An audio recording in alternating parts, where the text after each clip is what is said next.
Hyrule Warriors Age of Imprisonment is probably the most disappointing game of 2025 for me, and yet it was also one of my favorite games of the year.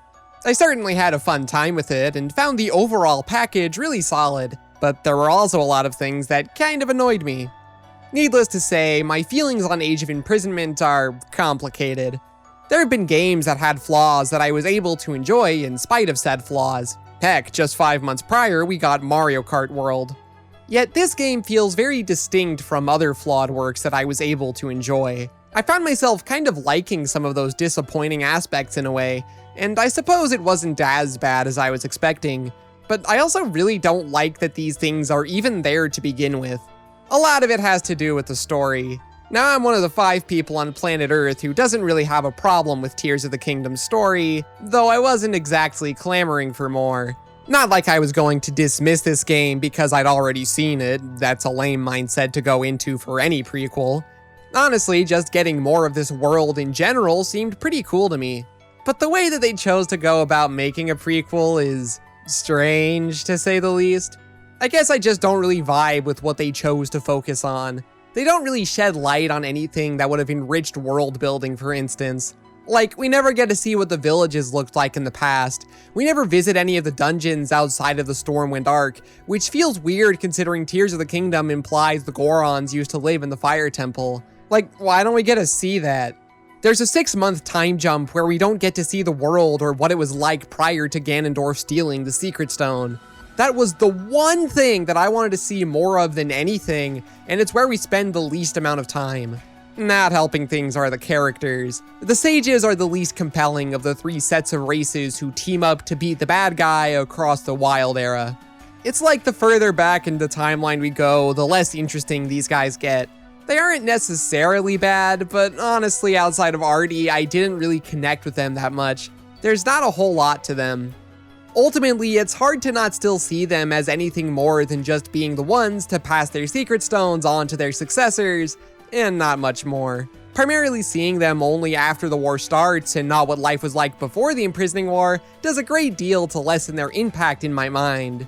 Sorta like how I viewed the champions before Age of Calamity came out and made them a little more well-rounded. We never meet Kia's father, and honestly it feels more like a footnote than an important plot point. It feels more focused on establishing the forbidden construct after Raru's initial encounter and developing that thread of the story, rather than giving any meaningful screen time to Kia's grief and giving her a motivation to face Ganondorf.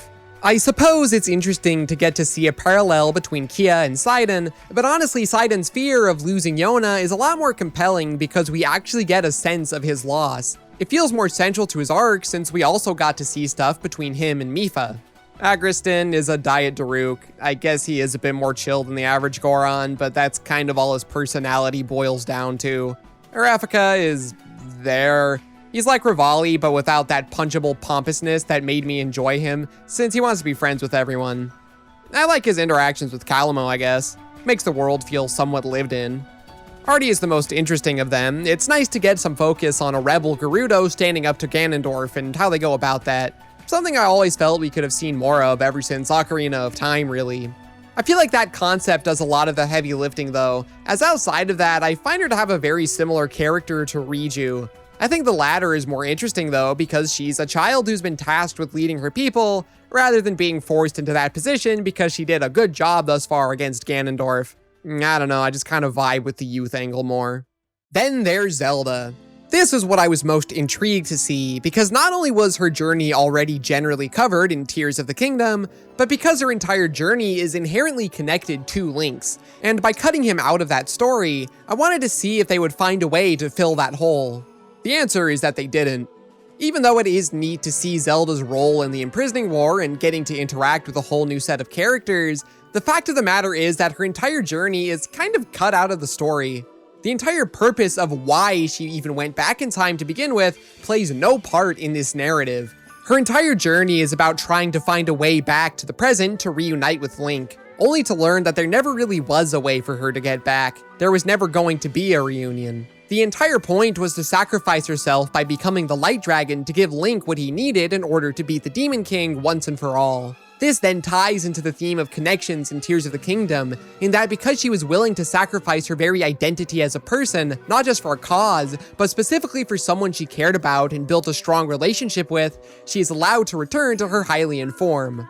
This is missing in Age of Imprisonment. Zelda feels flat, her journey almost meaningless because important context is missing. It extends beyond just Zelda. It makes the scene where Rauru tells Ganondorf about Link lose its impact because Link has been largely ignored up to this point. Despite his absence, Link is still a very important character for this time period. Merely hearing Zelda talk about him is enough for him to put the entire fate of his kingdom in the hands of someone who hasn't even been born yet. In Age of Imprisonment, Link is kind of just some guy Zelda brings up sometimes. Why would Rauru place so much faith in him?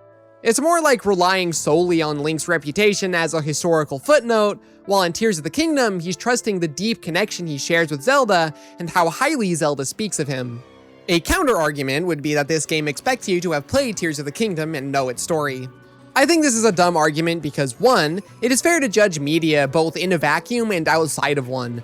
Sure, as a companion piece to Tears of the Kingdom, it's not that egregious. But 2, they already show scenes depicted in the Dragon's Tears, so the fact that they didn't show anything about Link is less excusable. We didn't even get to have a unique scene outside of what the Dragon Tears showed where Zelda tells Sonia about him, which we know happened and would have been fully original and still kind of worked. On the topic of the Dragon's Tears scenes, they all feel weirdly stiff. At least that's the best way I can describe it. I'm glad they minimized how much is directly reused from that game, but it does have the effect of making those scenes feel really out of place and weirdly paced compared to the original cutscenes. The most egregious is the birth of the Demon King. Ganondorf stealing the Secret Stone and becoming the Demon King proper plays out across 2 whole memories in Tears of the Kingdom to give it the full weight it deserves. Age of Imprisonment combines these two, and in order to save time, I guess, they kind of cut a couple of things, which, while it does help with the pacing, it also makes the scene feel weird and not as punchy.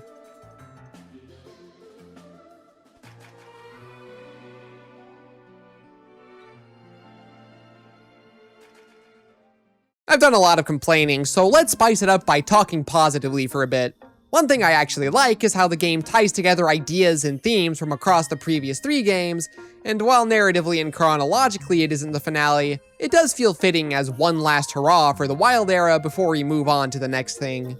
Even though one of the ways it does that is my single biggest problem with the game, but we'll get to that later. It all comes down to what I would say the story is actually about and the 2 real main characters, Calamo and the Night Construct. I don't think it's too much of a stretch to say that, considering the game starts with them, ends with them, they get the actual final boss, and constructs in general are at the heart of this story in quite a few ways.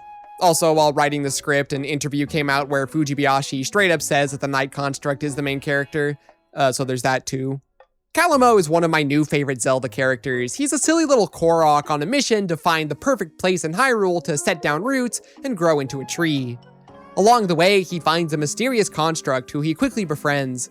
Unfortunately for him, the construct is being powered by the spirit of the hero via the Master Sword, and thus Calamo is dragged into the conflict against his will. I feel like he had the potential to be one of the most annoying characters. It's a very easy archetype to screw up, and when it's done poorly, it can tank a story. But Calamo manages to avoid this by being very down to earth. I feel like it's never played up too much, and generally his friendship with the construct is focused on more than his aversion to combat. Plus, once the duo join the main group, it's basically a non-existent part of his character. He's just the definition of a silly little guy, and I liked his journey. I'm glad they didn't try to make him a super important part of the lore or anything, like having him become the Great Deku Tree or something like that. At best, he becomes the tree that's a reference to Zelda 1 in Breath of the Wild. It makes a spot where he does put down roots more impactful. It's a spot where his friend died, and that alone is what makes it meaningful. You don't have to change the world or go down in history to make a difference. I feel like if Calamo was anything more than just any old Korok, or becoming anything more than any old tree, then this moment wouldn't have landed. It would have inserted itself into the overarching lore too much. It wouldn't have been this tender moment. The focus is on the emotional resolution to his story. It doesn't necessarily matter how he fits into it. There's something kind of beautiful about this bittersweet journey these two go on, only for history to forget them, and despite that, the characters within the narrative make peace with it. I actually felt something in my cold, dead heart at the ending, and it was relieving to be so invested in the story despite it being a prequel. His relationship with the Night Construct is a pretty cool way of implementing Tears of the Kingdom's central theme of joining hands and connections. They get a surprising amount of personality out of the Night Construct despite it not being able to speak and barely being able to emote. I like the way there's a subtle eye shift whenever it looks at Calamo that makes it look really happy to just be friends.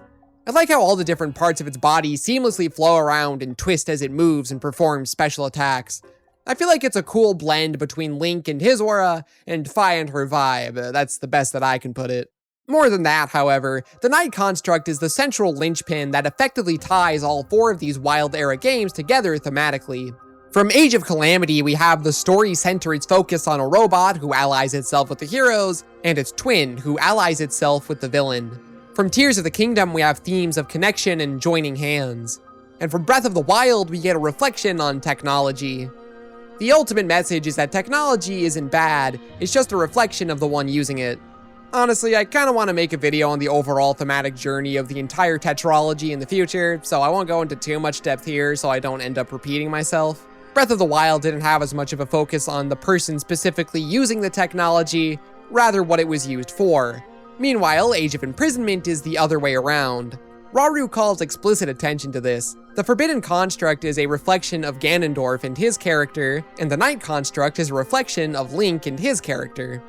I also like how the Forbidden Construct shows us even more of what Tears of the Kingdom established, which was Ganondorf using Zonai technology to wipe them off the face of the earth because he didn't believe they were fit to have such power if they refused to use it, and therefore were bad leaders. I think that sentence is pretty bad, but whatever. Unfortunately, in doing this, it creates my biggest problem with the story, and really the game as a whole. I absolutely hate that we now know what happens to the Zonai. Even before we knew Tears of the Kingdom's name, I was on record saying that what made them interesting was the mystery. In Japanese, their name is literally a play on the word meaning mystery. So when you lift the curtain, it kind of goes against that entire idea.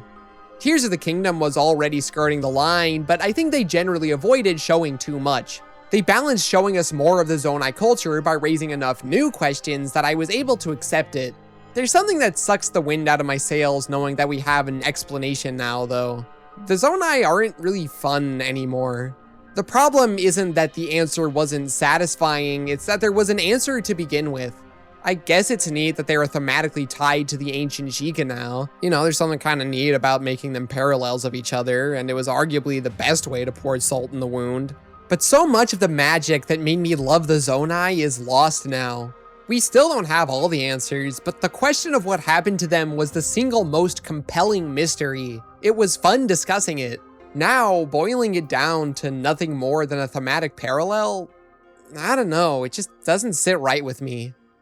I find it hard to say that I didn't like the story because there was something nice about having a Zelda game with this much of an emphasis on the narrative. I never found myself bored, and in the moment, I was having a good time. It was only after reflecting on it that I realized it wasn't as satisfying as I would have hoped. Tears of the Kingdom and Breath of the Wild may focus far less on their stories, and in the case of the former, it was incredibly sloppy and poorly paced, but I found those stories to be a lot more fulfilling. I connected with them more.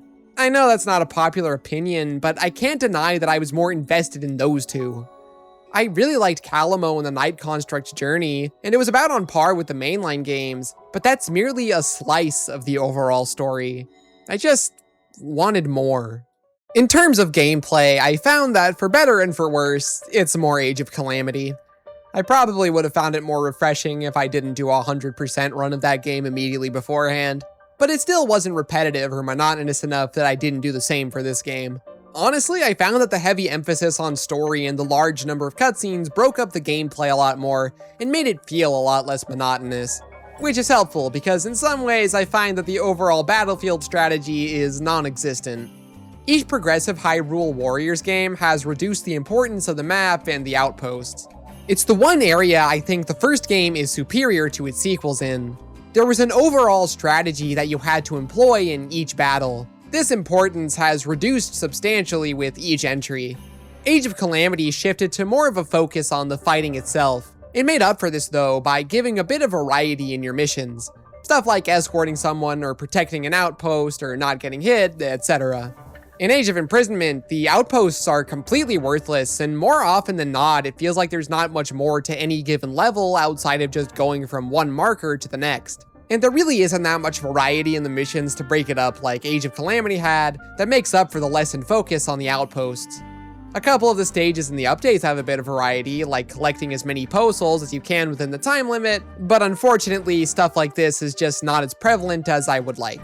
The game does introduce a system where you can capture an outpost and set up camp there, but with them only being available in the main stages, it's not a super prevalent mechanic. A lot of what you can get isn't really all that helpful either. I do like having these little missions you have to do to get these tickets to buy stuff. I just wish that I actually cared about anything more than filling the sync gauges. I feel like the stages themselves aren't as good as they could have been either. They didn't use the Sky Islands or depths for anything that interesting. They're mainly just a change of scenery for the battles and don't really do much to go beyond that or make them stand out.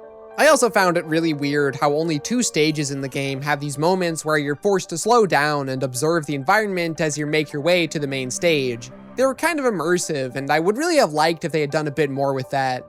Just take a few moments to slow down and let us actually get to immerse ourselves in this ancient setting. The roster is also not that interesting. From a mechanical perspective, they're all fine enough, and I found that overall I found myself using more characters more often than previously. Partly for reasons I'll get to in a moment, but also just because I found myself vibing with a lot more of them. They're all pretty fun and have enough variety in their combos that the core fighting feels fun. The problem is that only half of the roster is remotely relevant to the story. The rest are basically NPC characters. Technically, some of them do have minor roles in the story, like Kino or Vence, but so many of them are just background characters. I feel like their only point in existing is to fill a slot in the roster and not to serve a narrative role. I don't know, there's just something more fun about playing as a character who plays a big role in the story, who has an arc and whatnot, than some random guy. I will say that the side quests were a pretty good idea when it comes to encouraging the player to use different characters. It doesn't fully solve the problem because the rewards for completing them aren't really substantial enough to really go out of your way to do them, but it's also a lot more than just a band-aid solution. The basic idea is that while the side quests are done on the map with materials and whatnot that you obtain, a side quest asks you to engage with certain gameplay mechanics, and what I think is most crucial, a number of them ask you to play as certain characters to do them.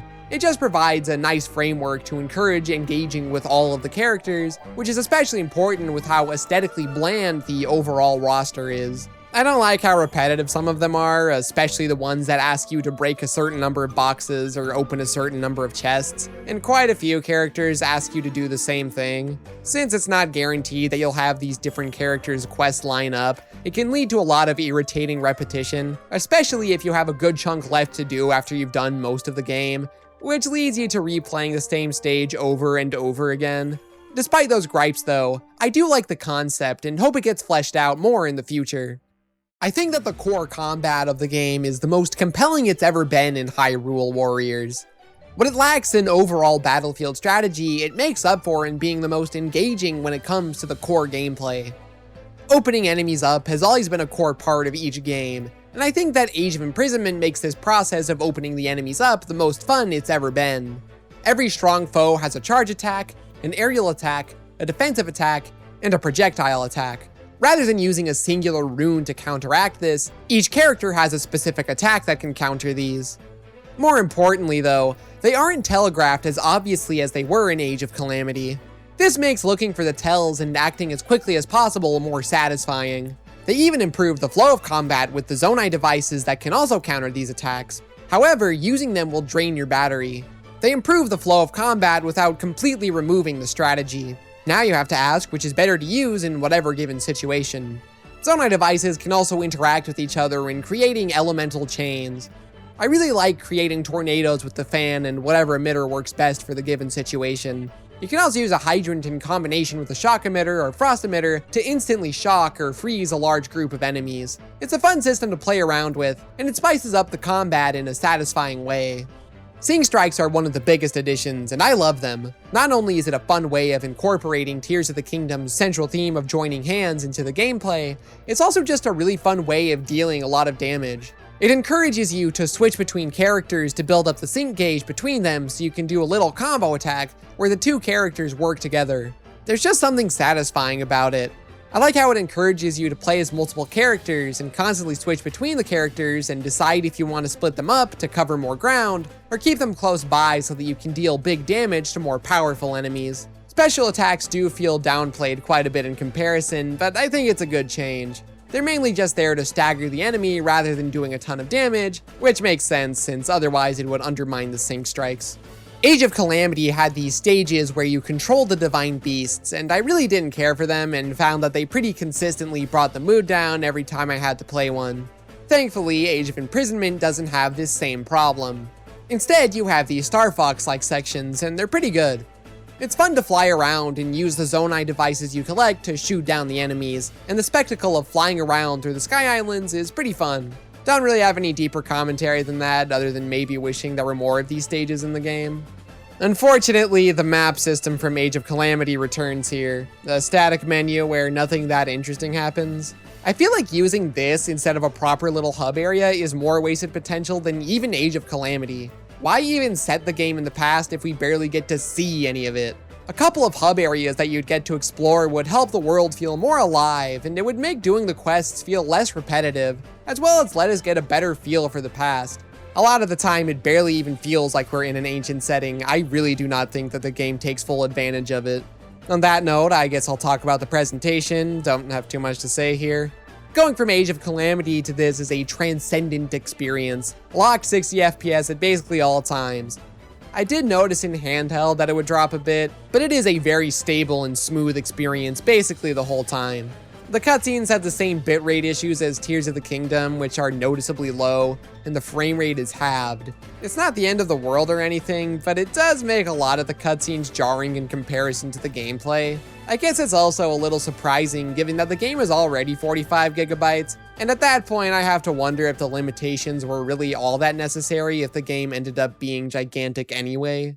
The music is interesting because it goes for a completely different style once again. I quite like it, even if it is occasionally a little too chill in comparison to what's being depicted on screen. I love Calamo's theme, the different area themes are good remixes, especially the Lost Woods and the Lanayru Wetlands.